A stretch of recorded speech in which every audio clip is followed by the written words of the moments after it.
How do I assess Manchester United's business in the transfer market so far? What do I think that they're needing? And are they able to mount a realistic challenge for those top four places in the Premier League this coming campaign? Let's get into it. So, first of all, they haven't actually done that much business so far. You've brought in Cunha, and Cunha is a brilliant player.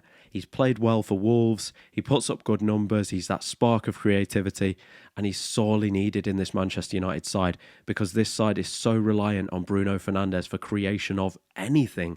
They're crying out for that spark, and he will provide that. And when I talk about Manchester United, I talk of them as a work in progress. I don't expect them to be challenging for top four next season. I really don't. And I don't mean that in a, oh, you're looking down on Manchester United sort of way.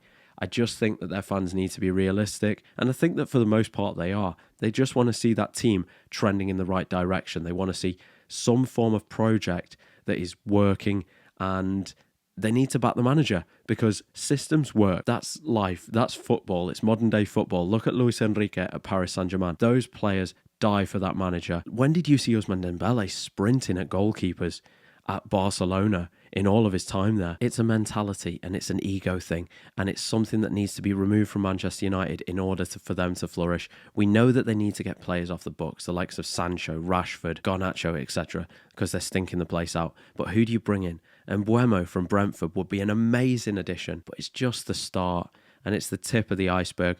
And I worry about that number 9 up front, because if you're reliant on Huijsen again for another campaign, they are going to struggle. The names are going. Victor Gyökeres looks set on a move to Arsenal. He seems like he's going to try and force his way out of Sporting Lisbon. And then you've got Victor Osimhen, who's reportedly on his way to Galatasaray. So who are Manchester United going to be left with? You haven't got many top-level number 9s that can come in and immediately make that impact that they are crying out for. Here's a player, though, that I really like the look of and I think would make a good addition. And I have seen him linked in recent weeks, to be fair, and that is Ederson at Atalanta.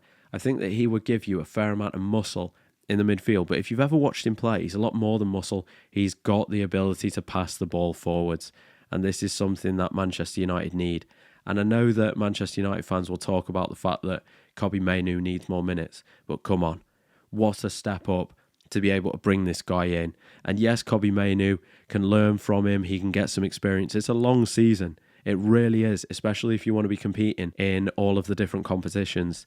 But there are levels in this game, and I think that Ederson would represent a huge step up on what they've got, and he'd give you a shield for Bruno Fernandes to go forward and go and do his thing. I don't think that you're able to solve the whole thing in a summer unless you're able to secure all these departures, because let's not forget, we've not even touched on the goalkeeper. Onana is miles off it in terms of the level required in the Premier League. He does not come close to the standard, but I could be talking about them forever. They need reinforcements across the team, but if they could get 2 or 3 more people through the door, then I think that Amorim could use his system a little bit more effectively and they could start climbing that table.